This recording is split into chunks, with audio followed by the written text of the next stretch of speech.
Informasi berikutnya datang dari Kabupaten Mesuji, Lampung. Pemirsa, kisah tragis dialami seorang siswi SMK yang ditemukan tidak bernyawa di semak-semak area perkebunan karet. Siswi ini diduga menjadi korban pemerkosaan sebab ditemukan pakaian yang tidak lengkap.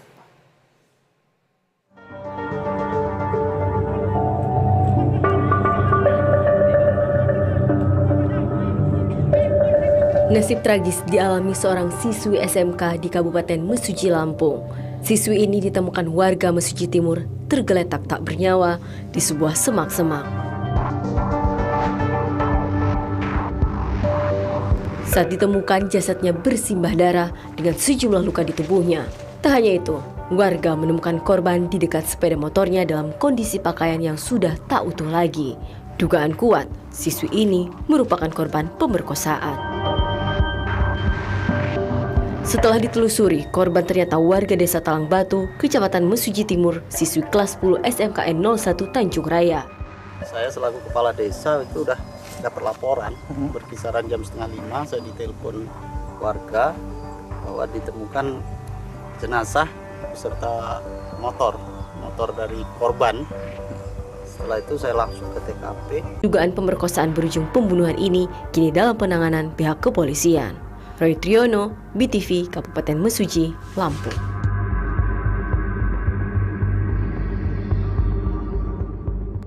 Lantas bagaimana perkembangan investigasi kasus dugaan pemerkosaan berujung pembunuhan terhadap siswi SMK tersebut? Kita akan berbincang dengan Kasat Reskrim Polres Mesuji, AKP Sigit Barzali. Selamat siang Pak Sigit.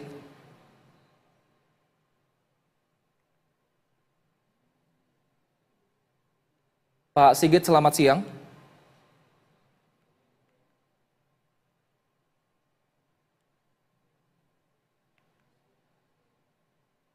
Ya, pemirsa, kasus ini memang menyorot perhatian banyak pihak karena saat ditemukan siswi SMK sudah dalam kondisi yang tragis, di mana ia tewas bersimbah darah dan juga ditemukan dengan kondisi pakaian yang tak lengkap. Kita akan bahas kasus ini dengan Kasat Reskrim Polres Mesuji, AKP Sigit Barzali. Selamat siang Pak Sigit.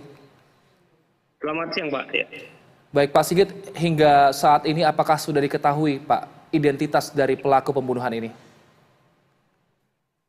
Coba kami saat ini dari Satreskrim Polres Mesuji itu kita masih lakukan penyelidikan terkait terduga pelaku. Sampai dengan saat ini kami masih belum menemukan petunjuk terkait terduga pelaku. Namun saat ini kami sudah melakukan serangkaian kegiatan penyidikan di areal, kemudian kami sudah periksa CCTV untuk menemukan, untuk mencari siapa yang kemungkinan melakukan kegiatan tersebut, Pak.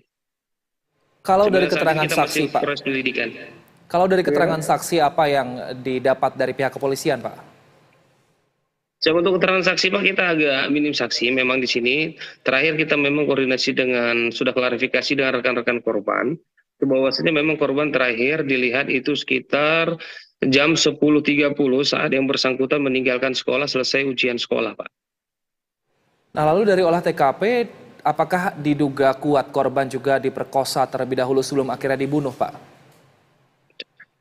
Kemarin sudah kita lakukan otopsi, dari dokter otopsi juga nanti akan dikeluarkan hasil resmi. Kita masih belum bisa menyatakan yang bersangkutan telah dilakukan ruda paksa atau tidak. Namun pada saat ditemukan korban dalam kondisi tidak mengenakan celana dan juga celana dalam. Gitu.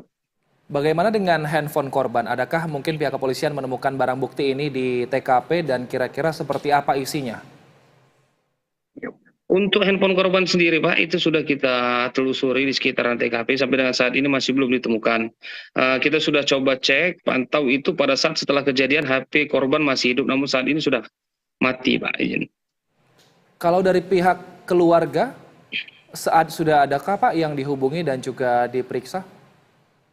Siap, kita sudah komunikasi terus dengan pihak keluarga. Keluarga juga sudah berterima kasih kepada kita atas respon cepat penyidik dalam menangani perkara tersebut. Kita juga sudah kemarin setelah selesai otopsi kita bantu untuk mengirimkan jenazah ke rumah duka. Kemudian di awal kegiatan mereka keluarga untuk menolak untuk diotopsi, namun setelah kita kasih penjelasan, jadi keluarga berkenan untuk dilakukan otopsi terhadap korban untuk mengetahui penyebab kematian. Baik, Pak, kami ingin konfirmasi terlebih dahulu. Sebenarnya pertama kali jenazah dari siswa SMK ini ditemukan oleh siapa, Pak? Pertama kali jenazah ditemukan oleh 3 anak dari desa tempat ditemukan itu saat mereka ingin mencari burung di kebun karet. Nah, kemudian karena motor ditutupi semak-semak, namun kaca spion itu terpantul cahaya matahari. Jadi terdapat silau di sana. Kemudian anak-anak mendekat. Setelah mereka mendekat hanya melihat motor. Setelah melihat motor, di sebelah motor ditemukan juga korban dalam kondisi sudah tengkurap begitu, Pak. Jadi kemudian karena takut anak-anak ini langsung melaporkan ke orang tua yang mereka langsung temui. Akhirnya tidak lama warga-warga pada hadir ke TKP. Baik, kami akan nantikan seperti apa penyelidikan lanjutan dari kasus ini. Terima kasih Kasat Reskrim Polres Mesuji AKP Sigit Barzali sudah bergabung bersama kami. Sehat selalu Pak Sigit. Ya. Terima kasih Pak.